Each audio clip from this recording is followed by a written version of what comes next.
मनुष्य का शरीर मिला है, मानव की देह मिली है, तो भगवान की अविरल भक्ति को प्राप्त करने के लिए मिली है।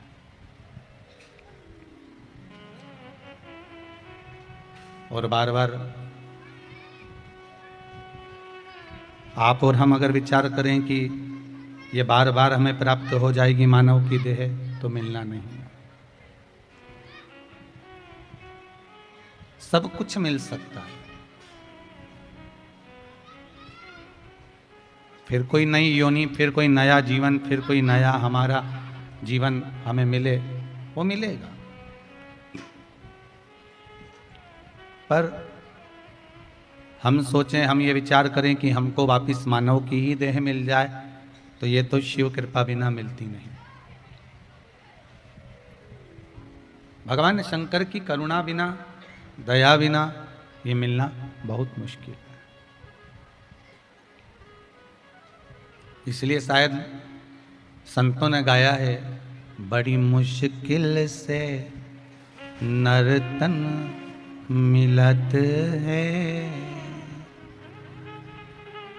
ये लौटाने के काबिल नहीं। बड़ी मुश्किल से मानव का शरीर मिलता है, मनुष्य की देह मिलती है, ये वापस लौटाने के लिए नहीं।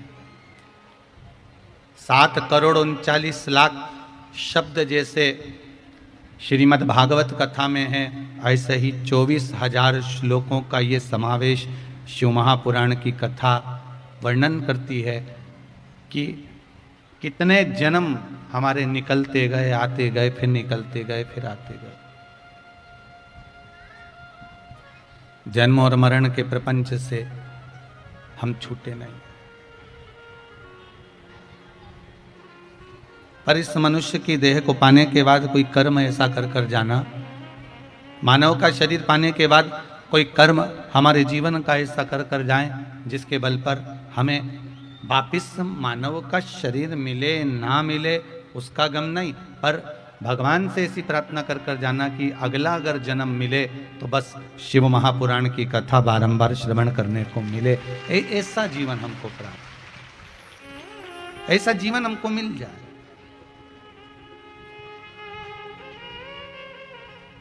और एक बार अगर मानव की देह अगर हमको मिल रही है, मानव का शरीर प्राप्त हो रहा है, भजन प्राप्त हो रहा है, स्मरण प्राप्त हो रहा है, तो वो हमें किसी भी रूप में हमें शिव की शरणागति की ओर लेकर जाए।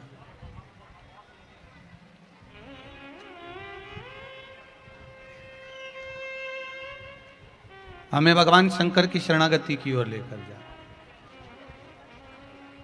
महाराज,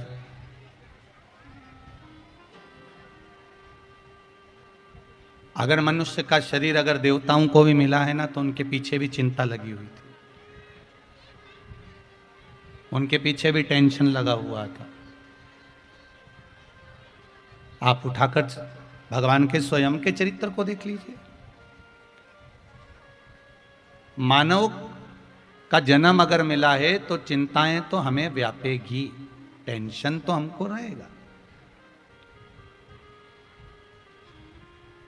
हाँ, संत के जीवन में, गुरुजन के जीवन में अगर मनुष्य का शरीर मिला है तो अच्छे से अच्छा महंत क्यों ना हो, संत क्यों ना हो, पीठाधीश्वर क्यों ना हो, मठाधीश्वर क्यों ना हो, कोई विरक्त से विरक्त भी अगर संत है, तो मानव का अगर शरीर मिला है तो टेंशन तो उसके जीवन में भी है, चिंता उसके जीवन में भी है।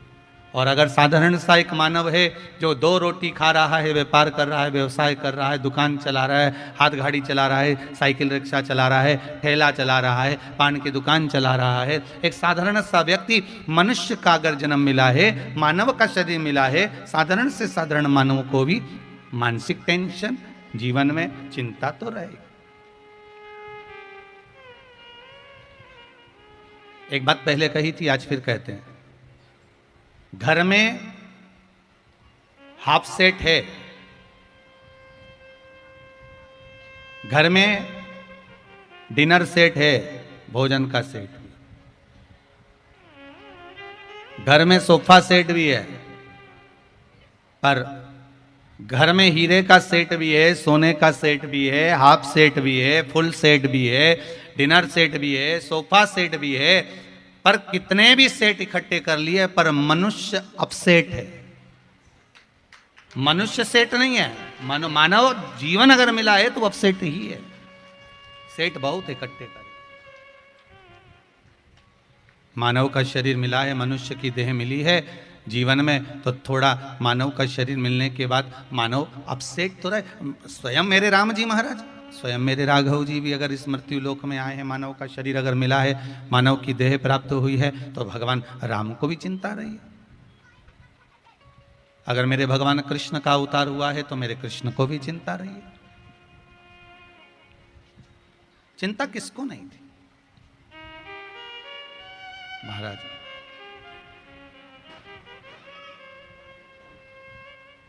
रुक्मणी मैया भगवान कृष्ण की 16,108 रानियों में से एक, पटरानियों में से एक।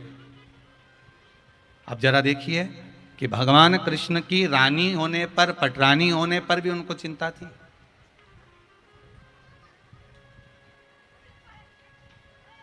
घर में बेटे का जन्म हुआ, रुक्मणी मैया के गर्भ से भगवान प्रद्युम्न का जन्म हुआ। श्रीमद् भागवत कथा कहती है घर में बेटे का जन्म हुआ और बेटे का जन्म होने के बाद 10वें दिन ही बेटे का हरण हो गया। सुनिए कि नहीं सुनी भागवत जी में? सुना है ना कि बेटे का जन्म हुआ, प्रद्युम्न का जन्म हुआ, और प्रद्युम्न का जन्म होने पर 10वें दिन तो बेटे का अपहरण हो गया।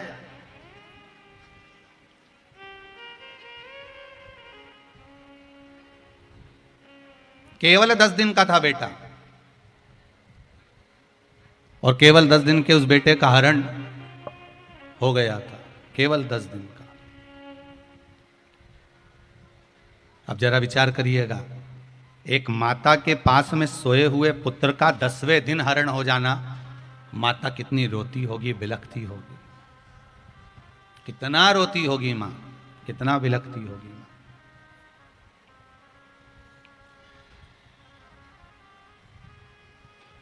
और केवल ज्यादा बड़ा भी नहीं था, केवल 10 दिन का, कितना बिलखना होता महाराज। खूब चिंता माता रुक्मणी के जीवन में आई। आपको लगता है कि केवल टेंशन में आप रहते हो, आपको लगता है कि चिंता में आप रहते हो। शिव महापुराण की कथा कहती है मानव का शरीर मिला है, चिंता हर एक मानव के जीवन में रहेगी, टेंशन हर एक मनुष्य के जीवन में रहेगा। पर शिव महापुराण की कथा कहती है कि जैसे भगवान कृष्ण रुक्मणी को बार बार समझाते थे, उसी तरह अगर जीवन में कोई टेंशन आए, समस्या आए, तो शिव महापुराण की कथा भी बार बार समझाने का काम करती है कि ये जीवन में आएगा जरूर, पर निकल जाए।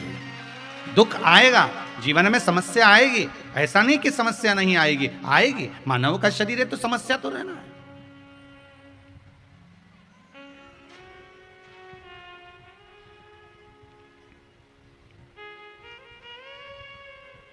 रुक्मणी मैया खूब रोई। अब देखो भगवान कृष्ण की धर्मपत्नी रो रही हैं, उधर राम जी महाराज की कथा को उठाकर देख लो तो माता सीता रो रही हैं। समस्या आई कि नहीं आई माता जानकी के साथ में? राम जी पर भी समस्या आई, राम जी को भी टेंशन रहा, लखन लाल जी को भी टेंशन रहा, भगवान कृष्ण को भी टेंशन रहा। समस्या क्या नहीं आई? अगर मानव का देह मिला है, हम कहते हैं कि मनुष्य का शरीर मिला और आपको समस्या नहीं रहेगी, टेंशन नहीं रहेगा, या कोई तुमको बाबा जोगी मिल जाए, कोई ऐसा महाराज मिल जाए जो तुमसे कहे कि मैं तुमको ऐसा कर देता हूं कि तुम्हारी जिंदगी में कोई टेंशन रहेगा ही नहीं, तो चिंता तो होगी, टेंशन भी आएगा, समस्या भी आएगी। पर इतना याद रखना, मेरे भगवान कृष्ण रुक्मणी जी को समझा समझा कर चिंता कम कर देते हैं, राम जी सीता जी को समझाकर चिंता कम कर देते हैं, और राम जी और कृष्ण जी को चिंता आती है तो देवाधिदेव महादेव समझाकर कम कर देते हैं। उसी तरह आपके जीवन में भी समस्या आए, चिंता आए, आएगी, पर हमें भटकना नहीं, हमें शंकर की शरण में रहना, हमें शिव के चरणारविंद में रहना, हमें शिव चरणों की ओर जाना है। जब हम भगवान शंकर के चरणारविंद की ओर जाएंगे, जब हम भगवान शंकर के चरणों का स्मरण करेंगे, शंकर भगवान के चरणों का नाम जाप करेंगे, शंकर भगवान के चरणों का स्तवन करेंगे, तो अपने आप चिंता समाप्त हो। भोला सब दुख काटो ओ भोला सब दुख काटो मारे।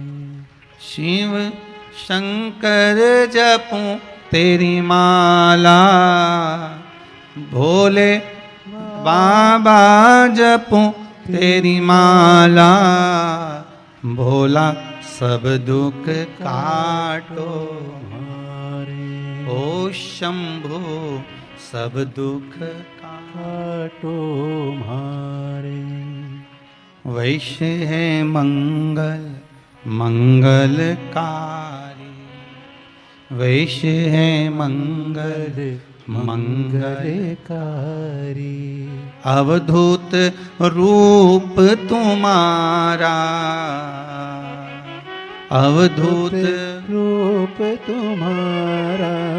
ओ भोला सब दुख काटो मारा, ओ भोला सब दुख काटो मारे। आएगी समस्या, दुख भी आएगा, तकलीफ भी आएगी, कष्ट भी आएगा, रोग भी आएगा, बीमारी भी आएगी, दुख भी आएगा। मनुष्य का शरीर मिला है दो कारणों से मिला, एक भगवान का भजन करने के लिए, एक कर्म का भोग भोगने के लिए। आएगी समस्या, दुख भी आएगा, तकलीफ भी आएगी, कष्ट भी आएगा, रोग भी आएगी, बीमारी भी आएगी। रुक्मणी जी बार बार अपने पुत्र को याद कर कर रोती थी। 10 दिन का वो बालक हरण कर लिया गया, ले गए थे, चले गए आप।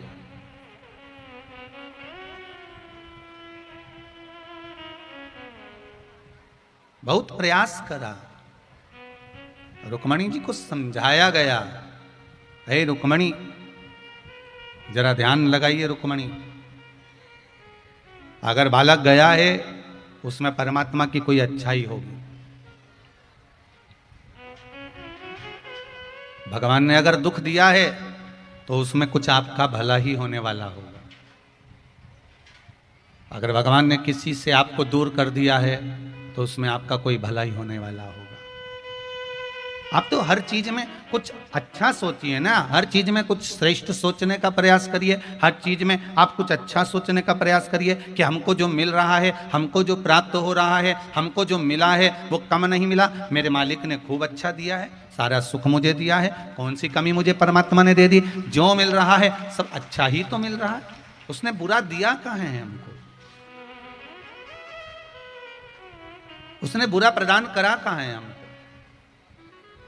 एक विश्वास की दृढ़ता परमात्मा की शरणागति की ओर जाती है।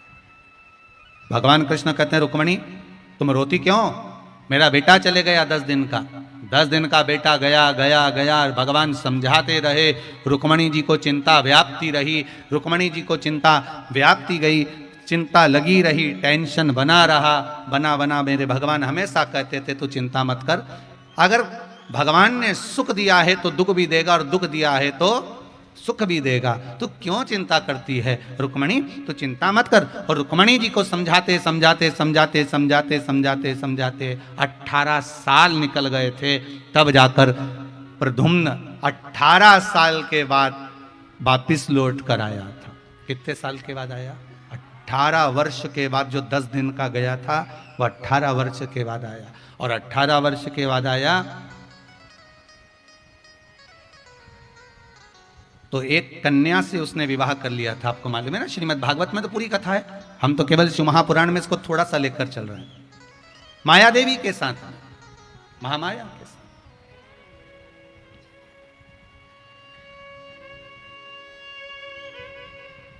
जो शमरासुर के यहां भोजन बनाने का काम करती थी उसके साथ में विवाह कर लिया। अब बालक वापिस आ गया तो प्रसन्नता होना चाहिए कि नहीं होना चाहिए? जम के तो बोलो। 18 साल के बाद आया, प्रसन्नता होना चाहिए, पर थोड़ी सी प्रसन्नता थी। और जैसे ही रुक्मणी जी ने देखा कि ये विवाह कर कर आया है और जिससे विवाह कर कर आया है ये तो इस प्रद्युम्न से 20 साल बड़ी है,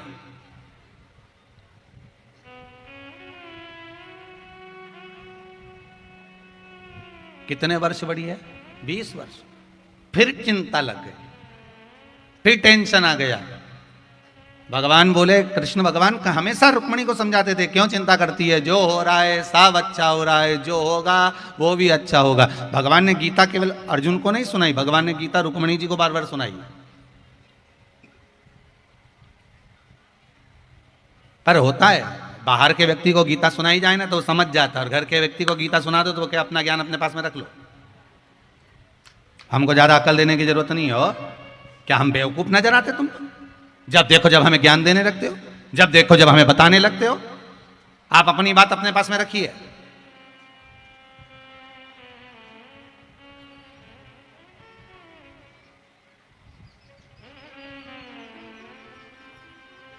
एक बाहर का व्यक्ति को अगर आपने ज्ञान दिया, होता है एक बेचारा, एक पंडित जी, एक ब्राह्मण देवता, एक कथाकार एक गांव में गए। गांव में जाकर उन्होंने कहा, भैया हमको यहाँ कथा करना है, महाराज हमें यहाँ कथा करना है, यहाँ पर कथा करवाओ हमारी। तो इतने में गांव के लोग बोले, हमारे यहाँ कोई कथा मथा कोई सुनता नहीं महाराज जी, आप तो रहने दो। इतने में पंडित जी ने तो कह दिया, जजमान कथा तो करवाना पड़ेगी, तुम हमारे यजमान हो, तुम्हें कथा करवाना पड़ेगी। क्या करना पड़ेगा? तुम तक दरी बिछा दो और दरी बिछा के एक चौकी रख दो, पाटा, हम इस पे चौरंग पर हम पोथी रख के बाज देंगे, तुम पूरे गांव में खबर करवा दो कि कथा हो रही है। कितने दिन की करोगे? हम तो एक ही दिन की कर देंगे, तुम तो बस खबर करवाओ। सारे गांव में खबर कर दी। हम बेचारे जजमान देखने गया तो अंदर दरी नहीं मिली। अब दरी नहीं मिली तो उसने क्या करा, अपनी धोती नीचे बिछा दी, इस पे बैठ जाओ, पटा रख दिया, कथा चालू हो गई। बेचारा जिसने अपनी धोती बिछाई थी वो बेचारा एक साइड बैठ गया। अब क्या करे, धोती एक ही थी, उसने बिछा दी। अब सब आए, बैठ गए, कथा चालू हुई। अब कथा चालू हुई तो किसी का मन लगा नहीं लगा। कथा में से धीरे धीरे धीरे धीरे उठ कर चले गए। कोई नहीं बचा, केवल एक ही बैठा था, जजमान। इतने में महाराज जी ने जब कथा पूरी करी, पूरी करते से ही महाराज जी बोले, भैया सब चले गए, तुम नहीं गए? उसने कहा, महाराज जाने को तुम्हें कब का चले जाता, पर मेरी धोती पे तो तुम बैठे हो। अब जब तक धोती तुम छोड़ो नहीं तब तक मैं उठूं। बाहर के व्यक्ति को गीता का ज्ञान दिया जाए वो ले सकता है, बाहर के व्यक्ति को समझाया जाए वो प्राप्त कर सकता है, बाहर के व्यक्ति को कुछ कहा जाए वो ग्रहण कर सकता है। पर अपने ही व्यक्ति को, अपने ही करीबी को, अपने ही परिवार वालों को, अपनी ही पत्नी को, अपने ही बच्चों को एक विद्वान से विद्वान भी अगर ज्ञान देता है तो उसको लगता है कि ये सब व्यर्थ की बात है, ये तो बड़बड़ाते रहते हैं। इनका तो काम ही केवल यही है कि बड़बड़ करना, बोलना, वायलिन की आवाज कम करो, बोलना, बड़बड़ाना, इनका तो काम ही केवल यही है महाराज।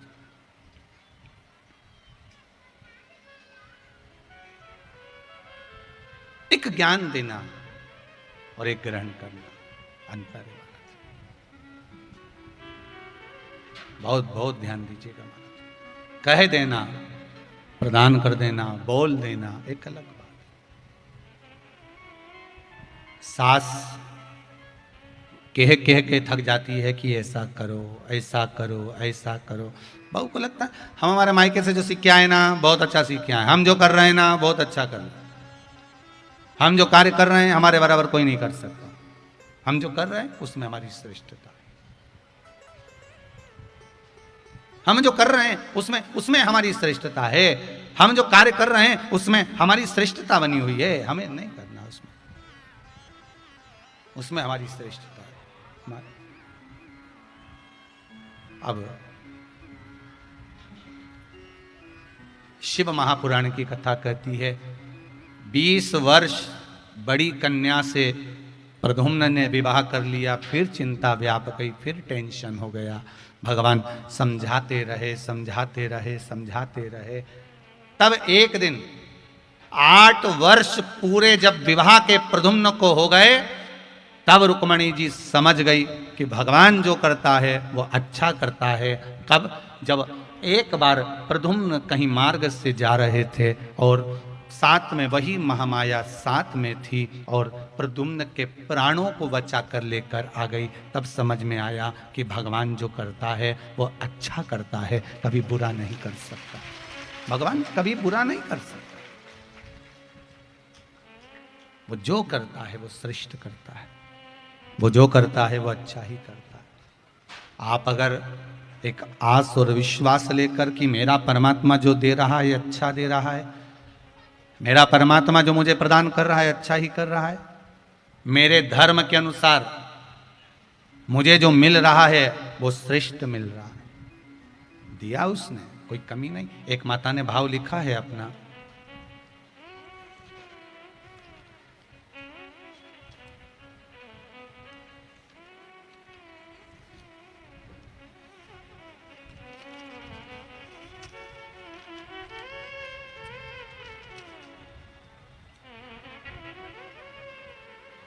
आकांक्षा है कोई, पटना से बिहार से आई है। कहाँ बैठी है बेटी? खड़े हो जाओ, माइक दीजिए जरा। इधर है बेटी, आगे।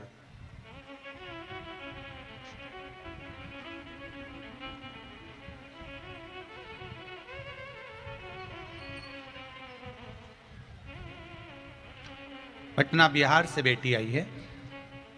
महाराज आकांक्षा जी, श्री शिवाय नमस्तुभ्यम। बेटा पटना में कहाँ से आए हैं? मैं पटना में रहती हूँ। माइक पास में लो।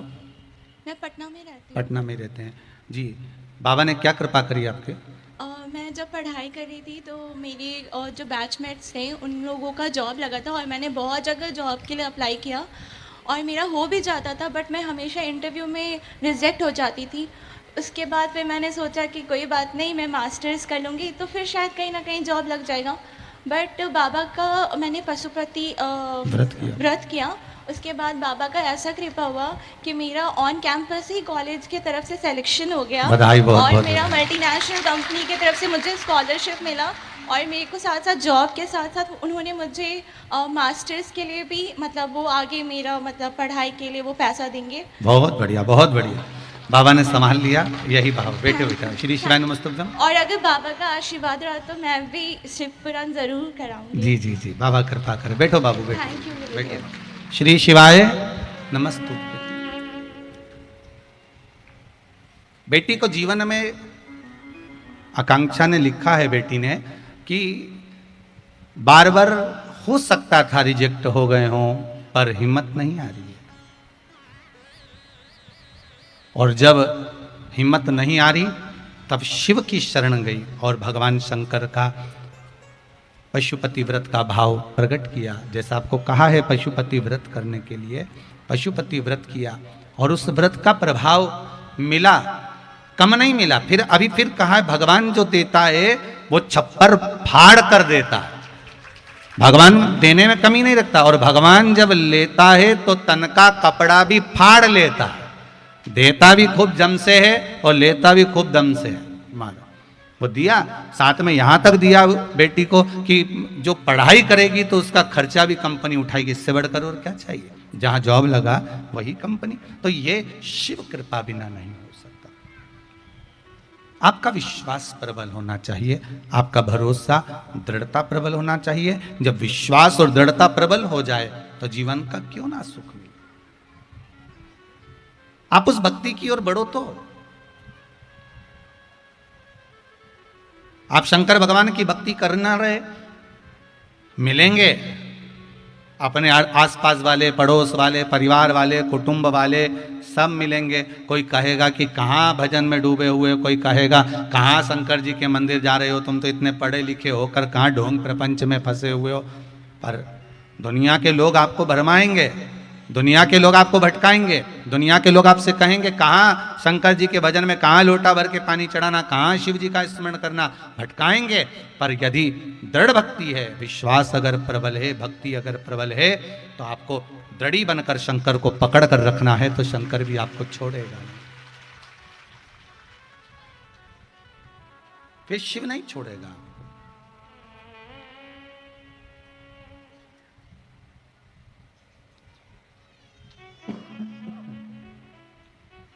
शंकर की भक्ति को धारण करना, शिव भक्ति को अपने जीवन में उतारना और उस भक्ति के बल पर भगवान की शरणागति को प्राप्त करना। खूब समझाया रुक्मणी जी को। रुक्मणी जी फिर भी 8 वर्ष के बाद माता रुक्मणी को समझ में आया कि भगवान जो करता है सब अच्छा करता है। अगर दुख दिया है तो कुछ देखने के लिए दिया है, सुख दिया है तो कुछ देखने के लिए दिया है। दोनों मिले हैं हमें देखने के लिए।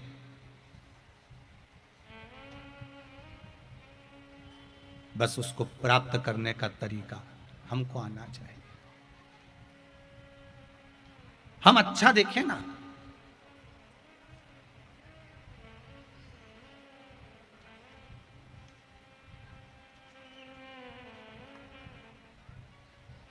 एक व्यक्ति ने आज सवेरे बहुत अच्छा प्रश्न किया, गुरुदेव आप सब बड़े बड़े शहरों में कथा करने जाते हो, शेर घाटी आए हो, छोटा सा कस्बा छोटा सा गांव जैसा है, छोटा सा है, कैसा लगा आपको? हमने कहा बहुत जोरदार है, यहाँ जितने मिलते हैं सब शेर ही मिलते हैं। शेर घाटी में और है क्या, सब शेर ही हैं। और भगवान की कृपा है सबसे बड़ी शेर घाटी पर कि देवाधिदेव महादेव शंकर भगवान इस शेर घाटी के चारों तरफ शिव मंदिर हैं। सबसे बड़ी कृपा ये है। और शेर घाटी चारों तरफ नदी है, एक टापू पर ये शेर घाटी बसा हुआ है। समझ लो शिव जी इसको बसा कर, बहुत सुंदर है। और हम एक बात और कहने में पीछे नहीं हटेंगे इस शेर घाटी के लिए, दिलीप जी कहने में पीछे नहीं हटेंगे कि भारत का विकास अगर देखना है तो बड़े बड़े शहरों में जाकर देखिए कि भारत ने कितना विकास करा। और भारत का, इस भारत की भूमि का अगर भाव देखना है तो छोटे छोटे गांव में जाकर देखिए कि भाव किसको करते हैं। विकास शहरों में देखना और भाव गांव में देखना।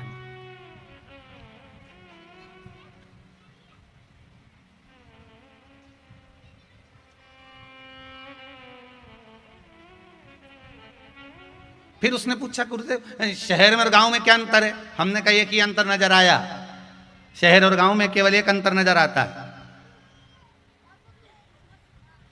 शहर में कोई संत भी आ जाता है तो उसको भिखारी समझा जाता है। कहां पर, जम के बोलिए जरा। शहर में अगर कोई संत भी आ जाता है तो उसको भिखारी समझा जाता है, और गांव में अगर कोई भिखारी भी आ जाता है तो उसको भी संत समझा जाता है। यह शहर और गांव का एक अंतर है कि अगर साधारण से साधारण एक मानव भी, एक सहजता साधारण सा एक भिक्षुक भी छोटे से गांव में आ जाए तो कहेंगे बाबा आए हैं साहब, बाबा आए हैं साहब, बाबा आए हैं, संत आए, गुरुजन आए, साधुजन आए, ब्राह्मण जन आए हैं, सात्विक संत आए हैं। हमारे भीतर एक भाव उमड़ जाता है, हमारे भीतर एक भाव प्रकट हो जाता है।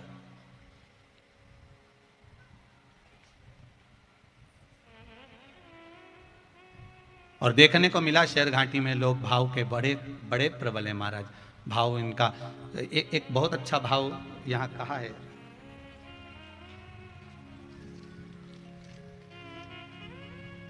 अभी इतने पत्र तो नहीं पढ़े, थोड़ा सा हाथ में आ गया था तो ध्यान में था। कोई प्रवीण कुमार जी अग्रवाल शेर घाटी से लिखे हैं।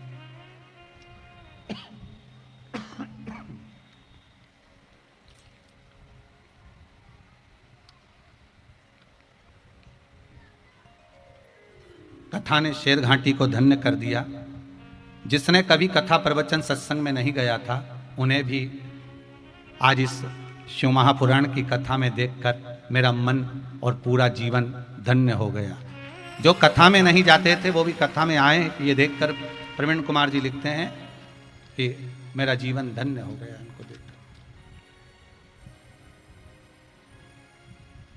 आपने एक नियम बनाने का बात कही है गुरुदेव कि शेर घाटी के लोग हों चाहे बाहर के लोग हों, अपने जीवन में एक नियम बनाओ। प्रवीण कुमार जी अग्रवाल जी ने लिखा है कि जीवन में हमारे शेर घाटी की माताएं भाई लोग जब से कथा आपकी टीवी पर सुन रहे हैं तब से इन लोगों ने नियम बना रखा है।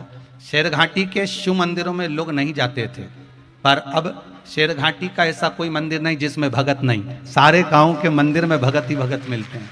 ये लिखा है प्रवीण कुमार जी।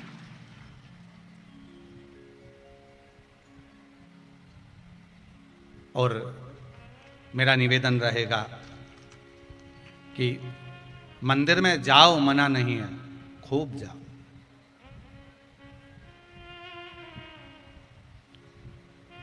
और जो पुराने मंदिर हैं उन मंदिरों की देखरेख, उन मंदिरों का प्रभाव जो प्रबल है वो बना रहे।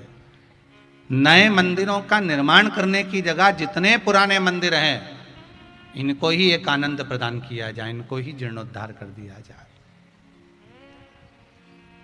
नए मंदिर बनाने की अपेक्षा हम हमारे बच्चों को, हम हमारे बेटे और बेटियों को इतना संस्कार दें, इतना संस्कार दें कि मंदिर में हमारे बेटे बेटियां भी जाना प्रारंभ कर दें।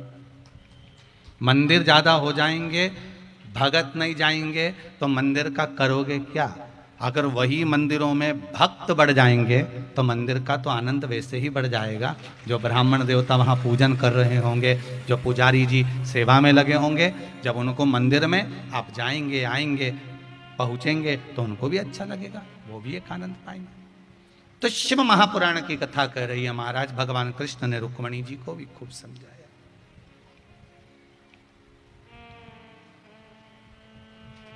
जब दुख की घड़ी आती है, जब दुख तुम्हारे सामने खड़ा होता है, तब समझाने वाले बहुत आकर खड़े होते हैं। बोलो सही है कि गलत है? मोहल्ले के लोग, परिवार के लोग, ये हमारे यहाँ की रीति रही है।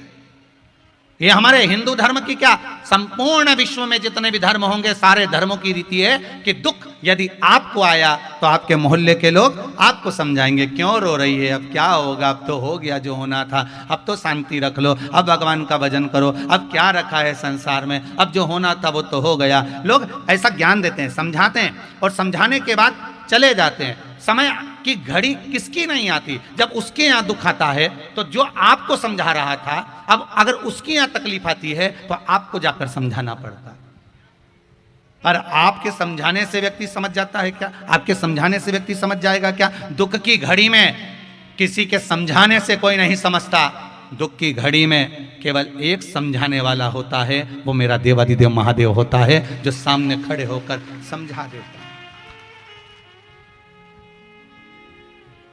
अगर वो देवाधिदेव महादेव नहीं होता, अगर मेरा शंभू, मेरा शंकर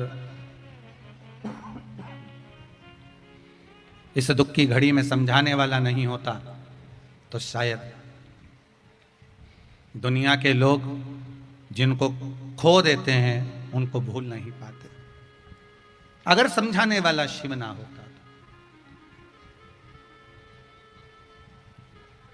तो। और केवल शंकर मेरा उघड़दानी अगर खड़ा है तो आपके दुख में भी है और आपके सुख में भी है, दोनों जगह। माता अंजना, शिव महापुराण की कथा कहती है, जिनके गर्भ से संतान नहीं हुई। माता अंजना के गर्भ से संतान नहीं हो रही है, औलाद नहीं है, संतान नहीं है। आज माता अंजना अपने मायके को गई और मायके को जाने के बाद गौतम बाबा से कहा, पिताजी मेरे घर में संतान नहीं, औलाद नहीं, मैं क्या करूं?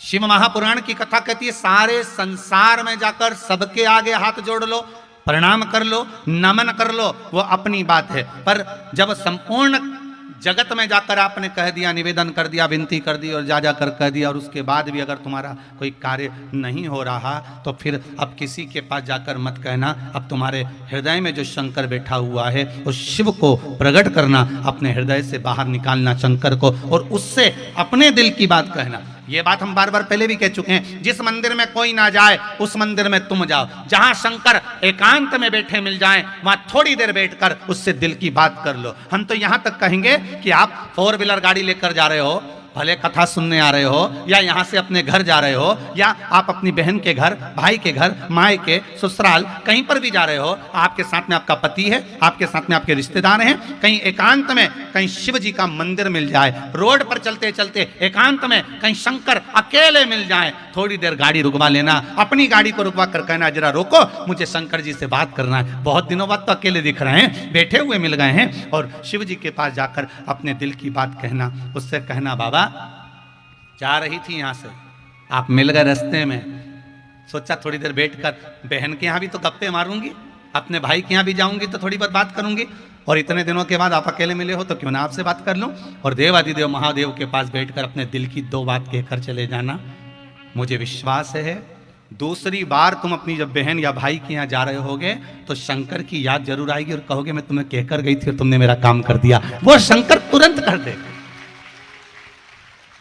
आप अपने हृदय की बात, अपने दिल की बात, अपने चित्त की बात, अपने मन की बात शंकर से कहो तो, अपने दिल की बात, अपने हृदय की बात शिव से बोलो तो। हम सारे संसार से कह देते हैं कि यह काम वो करेगा, वो करेगा, वो करेगा, वो करेगा।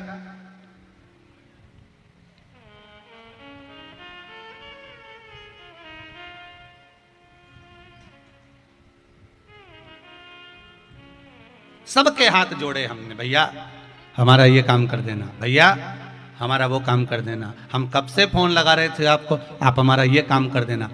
सबको बोलो, बोल कर देख लो एक बार दुख की घड़ी में कि हमारा ये दुख है आप मिटा दोगे क्या, हमको ये तकलीफ है आप मिटा दोगे क्या। जब कोई ना मिटाए तब शिव की शरण जरूर जाए, तब वो घरदानी के पास जरूर जाए। हम अपने कर्म से वंचित ना हो। एक बेटा बेटी माँ बाप की नहीं सुनते तो माँ बाप का मन दुखता है कि नहीं दुखता? अरे बोलो, जम के बोलो जरा, दुखे कि नहीं दुखे? दुखे ना। अगर बेटा बेटी नहीं पूछें, बेटा बेटी नहीं माने, बेटा बेटी को समझाया कहा, उसके बाद भी अगर बेटा बेटी नहीं मानते, नहीं पूछते तो माता पिता का मन दुखता है, माता पिता का हृदय रोता है। हम भी तो उस परमात्मा की औलाद हैं, हम भी तो उस देवाधिदेव महादेव की औलाद हैं। माता के गर्भ से जब जन्म दिया था दोनों मुष्टिकाएं बंद थी, दोनों मुष्टिकाएं बंद। प्रतिज्ञा करी थी मां के गर्भ से बाहर निकाल दो, मैं तुम्हारा भजन करूंगा, भजन करूंगा, भजन करूंगा। और माता के गर्भ से जब बाहर निकले मैं तो भोजन करूंगा, भोजन करूंगा, भोजन करूंगा। भजन तो गायब हो गया, भोजन में लग गए। भगवान को भी कितना दुख होता होगा कि प्रतिज्ञा कर कर गया था, मैंने सोचा था क्या करेगा, जाकर मेरा नाम लेगा, भजन करेगा, कीर्तन करेगा, स्मरण करेगा, संकीर्तन करेगा, नाम जाप करेगा। पर भगवान को क्या मालूम था कि मृत्यु लोक में जाकर भटक जाएगा, मार्ग से विच्छिन्न हो जाएगा। कहीं कहा था भजन करना, लग गया भोजन में। कहा था सत्संग में चले जाना, लग गया फिल्म में। भगवान भी तो सोचेंगे। एक बेटा माता पिता के कहने पर नहीं चलता तो बेटा, जब माता पिता के कहने पर नहीं चलता तो माता पिता का मन दुखता है। और भक्त एक सांसारिक मनुष्य जब मेरे देवाधिदेव महादेव के कहने पर नहीं चलता तो महादेव का भी मन दुखता है कि मैं बैठा हूं तो क्यों चिंता करे तू। जब मैं बैठा हूं तो चिंता करने की क्या जरूरत है, जब मैं बैठा हूं तो चिंता किस बात की। अब सौंप दिया इस जीवन का सब भार तुम्हारे हाथों में। अब सौंप दिया इस जीवन का सब भार तुम्हारे हाथों में। हे हार तुम्हारे हाथों में और जीत तुम्हारे हाथों में। हे शंभु, हे शंकर, हे त्रिकालदर्शी, है कैलाशी, है अविनाशी, हे शिव, हो गणदानी, जो कुछ भी है।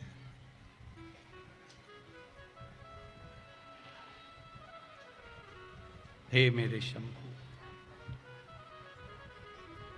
हे मेरे त्रिकालदर्शी, जो जग में रहूं तो ऐसे रहूं जो जल में कमल का फूल। मेरे अवगुण दोष समर्पित हो करतार तुम्हारे हाथों में। अब सौंप दिया इस जीवन का सब भार तुम्हारे हाथों। शिव शंकर रटो गौरी शंकर रटो, शिव शंकर बिना उद्धार नहीं। शिव शंकर रटो गौरी शंकर रटो, सब गाइए। शिव शंकर बिना उद्धार नहीं। शिव शंकर रटो गौरी शंकर रटो, शिव शंकर बिना उद्धार नहीं। शिव शंकर रटो गौरी शंकर रटो, शिव शंकर बिना उद्धार नहीं। शिव शंकर बिना उद्धार नहीं। शिव शंकर बिना उद्धार नहीं। गौरी शंकर बिना उद्धार नहीं। गौरी शंकर बिना उद्धार नहीं। शिव शंकर कहो गौरी शंकर कहो, शिव शंकर बिना उद्धार नहीं। शिव शंकर रटो गौरी शंकर रटो, शिव शंकर बिना उद्धार नहीं। भाव से दोनों हाथों से ताली से बस। शंभो हे त्रिकालदर्शी हे कैलाश हे शंभो, बड़े आनंद के साथ दोनों हाथों से।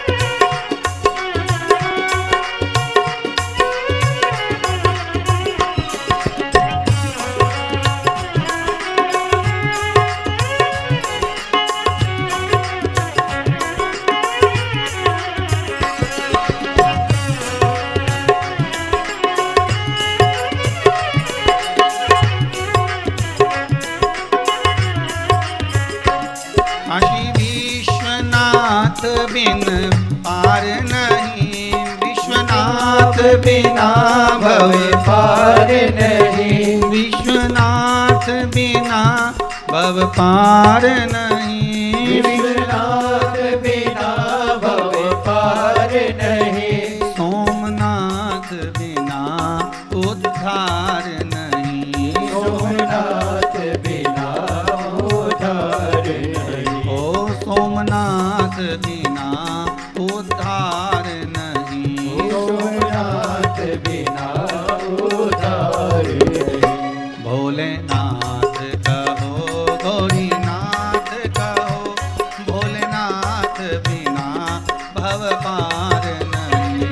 भोलेनाथ कहो गौरीनाथ कहो, भोलेनाथ बिना उद्धार नहीं।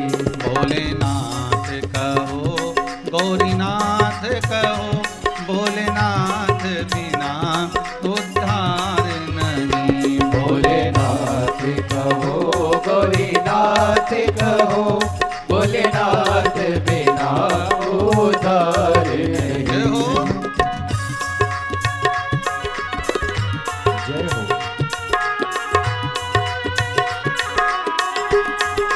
बोले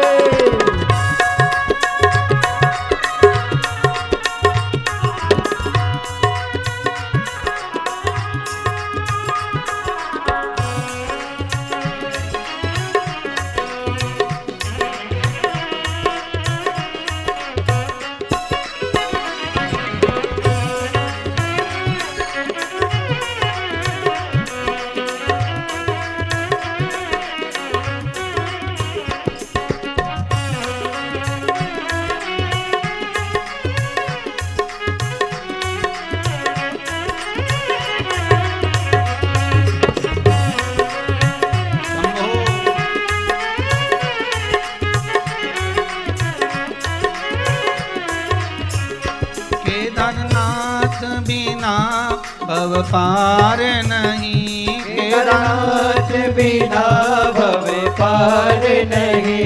केदारनाथ बिना भव भव पार नहीं। केदारनाथ बिना भव पार नहीं। महाकाल बिना उद्धार नहीं। महाकाल बिना उद्धार नहीं। भोलेनाथ कहो शंभुनाथ कहो, भोलेनाथ बिना भव पार नहीं। भोलेनाथ कहो शंभुनाथ कहो, भोलेनाथ बिना उद्धार नहीं। ओ शंभुनाथ बिना उद्धार नहीं। शंभुनाथ बिना उद्धार नहीं। ओ विश्वनाथ बिना भव पार नहीं। ओ विश्वनाथ बिना उद्धार नहीं। ओ वैद्यनाथ बिना भव पार नहीं। ओ वैद्यनाथ बिना भव पार नहीं। हर हर महादेव। भगवान शिव की कथा कहती है भाव विश्वास प्रबल रखिएगा तो परमात्मा को पाने में देरी नहीं होगी महाराज। भगवान मिल जाएगा। उसको पाना बहुत सरल है, सहज है। केवल आपका विश्वास, आपकी दृढ़ता, आपका भरोसा पक्का होना चाहिए। शिव कथा कर रही है। मां अंजना पहुंच गई, अपने पिताजी के पास जाकर निवेदन कर रही हैं पिताजी से, पिताजी मेरे गर्भ से कोई संतान नहीं, मेरे गर्भ से कोई औलाद नहीं। यदि आप कृपा करेंगे, आप करुणा करेंगे तो हो सकता है कोई ऐसा उपाय मेरे जीवन में मिल जाए जिससे मुझे संतान की प्राप्ति हो जाए। देखिए, गौतम बाबा पुत्री अंजना को कह रहे हैं कि तुम शंकर भगवान की आराधना करो। कई लोगों के मन में एक भाव प्रकट हो जाता है कि सियोर वाले महाराज उपाय बताते हैं या टोटके बताते हैं या ये करो या वो करो, ऐसा बताते रहते हैं। तो केवल सियोर वाला महाराज अकेला नहीं बता रहा। यहाँ शिव महापुराण में लिखा है कि अंजना माता के गर्भ से जब संतान नहीं हुई तब गौतम ऋषि के पास जाकर पूछा कि गौतम बाबा बताओ संतान कैसे होगी।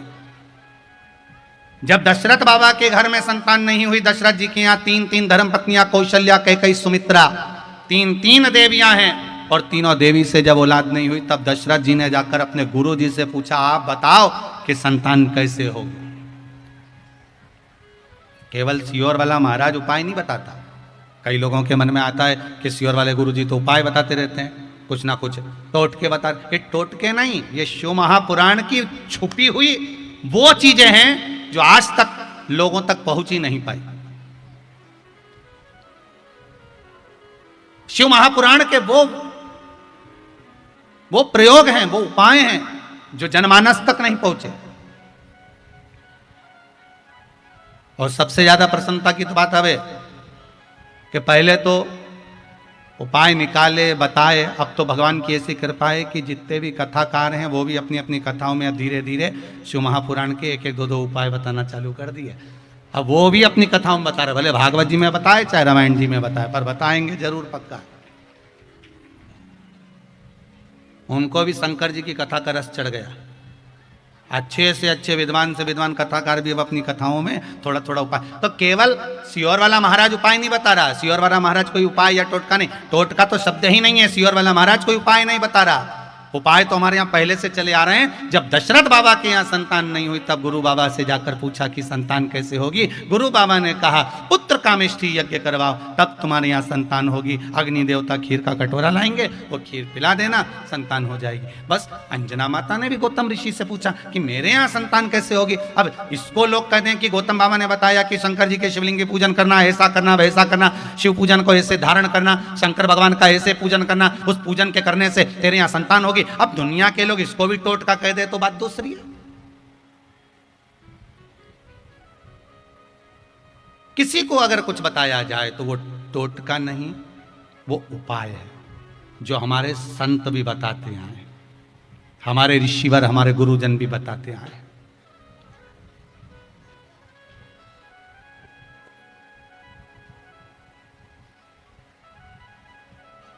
हमारे ऋषिवर भी बताते हैं कि आप ये कर लीजिए।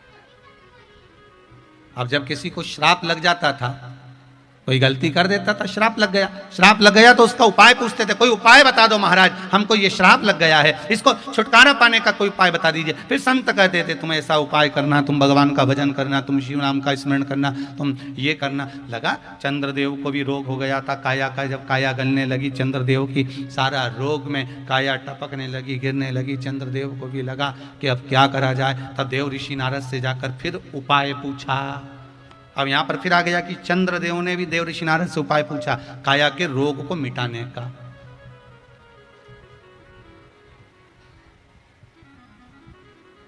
पूछा गया, जीवन में अगर दुख आता है, जीवन में अगर कष्ट आता है, फिर निवेदन है, दशरथ जी के जीवन में कष्ट आया था तो गुरु जी की शरणागति में गए थे, गुरु जी के पास गए थे। अंजना माता के जीवन में कष्ट आया तो गुरु के शरण में, गौतम बाबा के चरणार विंद में गए थे। आए जीवन में दुख तकलीफ कष्ट तो किसी सतगुरु की शरण में जाकर बैठ जाओ। अगर जीवन में दुख आ जाए तो किसी सतगुरु की शरण में पहुंच जाओ और उनके चरणों में जाकर शंभु शरणे पड़ी, मांगू घड़ी रे घड़ी, दुख काटो, दया करी न दर्शन आपो। हे बाबा, बहुत समय हो गया आपके चरणों का स्मरण कर रही हूं। बड़ा दुख है जीवन, बड़ा कष्ट है जीवन।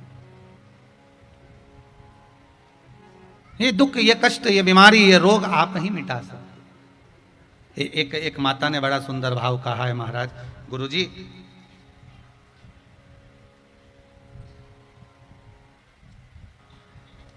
आशा देवी हैं, माधेपुरा जिला से आई हैं।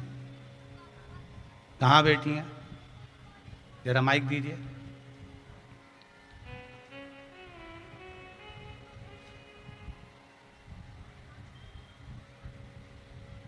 आपने लिखा है, गुरुदेव मैं माधेपुरा जिला से आई हूँ और मेरे दो नाती का जीवन बिल्कुल आखिरी में था, पर बाबा देवाधिदेव महादेव ने, श्री शिवाय नमस्तुभ्यम ने मेरे दोनों नातियों को जीवन प्रदान कर दिया। श्री शिवाय नमस्तुभ्यम। मेरे दोनों नाती का जीवन दान दे दिए महादेव, इससे बढ़कर हम क्या करें बाबा कृपा। जब करा था आपने श्री शिवाय नमस्तुभ्यम? हाँ, हम हमारी बेटी भी जप रही थी, हम भी जप रहे थे। वो तो अब दोनों ठीक है? दोनों बहुत ठीक है। 1 महीना का एक है और 2-3 साल का बच्चा था।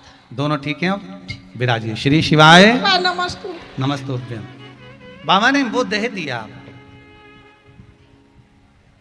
जीवन का दुख है, तकलीफ है, कष्ट है, माना बहुत बहुत, पर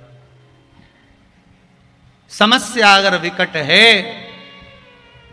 दुखी मत होना, शिव निकट है। कौन निकट है? मेरा शंभु आपके करीब में, आपके नजदीक में हो। समस्या विकट, अगर समस्या विकट है तो शंभु निकट है। शंकर मेरा उघड़दानी, मेरा त्रिकालदर्शी, मेरा कैलाशी, मेरा अविनाशी, मेरा शिव आपके करीब में है। आप उसका स्मरण करो।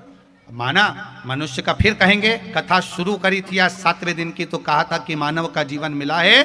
जब रुक्मणी जी के जीवन में टेंशन रह सकता है, सीता जी के जीवन में टेंशन रह सकता है, मेरे राम, मेरे कृष्ण के जीवन में अगर टेंशन रह सकता है, तो आप भी टेंशन से मुक्त नहीं हो सकते। टेंशन तो आएगा, पर अगर दुनिया भर के लोग टेंशन दे सकते हैं तो शंकर जी का नाम मेंशन दे सकता है। टेंशन नहीं, वो मेंशन दे सकता है। शिव का नाम उस टेंशन को समाप्त कर सकता है। श्री, फिर आगे बोल दिया, पहले साथ में बोलो, श्री शिवाय नमस्तुभ्यम, श्री शिवाय नमस्तुभ्यम, श्री शिवाय नमस्तुभ्यम।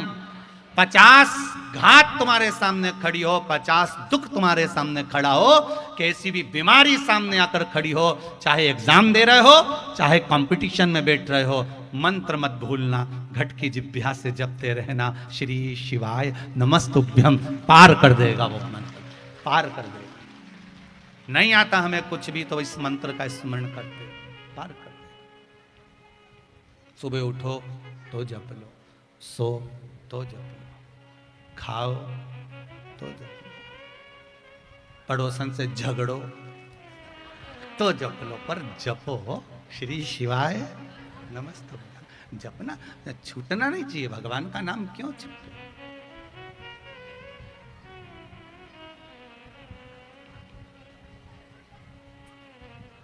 किस लिए छूटे महाराज? और आएगा वो हमारे दुखों को हरने के लिए। अंत समय प्रभु आना पड़ेगा, वचन दिया तो निभाना पड़ेगा। आता है आप सब लोगों को? पहले सुना है तो जरा साथ में एक लाइन सब लोग गाइए। अंत समय प्रभु पड़ेगा, वचन दिया तो निभाना पड़ेगा। हम तो सोचे थे शेर घाटी वालों को आता ही नहीं बोलना, और आज मालूम पड़ा 7वें दिन की तुम लोग बोलते भी हो। हमको तो लग रहा था कि हम ही बोलते, तुम सुनते हो। कोई बात नहीं, अगली बार जब कथा करने शेर घाटी आए तो तुम सब यहाँ, हम वहाँ पर हो। आनंद तो तभी आए ना, थोड़ा थोड़ा होना चाहिए, चेंज होता रहना चाहिए, है थोड़ा थोड़ा। अंत समय प्रभु आना पड़ेगा, वचन दिया तो आना पड़ेगा। पर शेर घाटी में जो कुछ दर्शन हुआ बहुत अच्छा हुआ, पर सबसे ज्यादा आनंद तो प्रसाद में आया।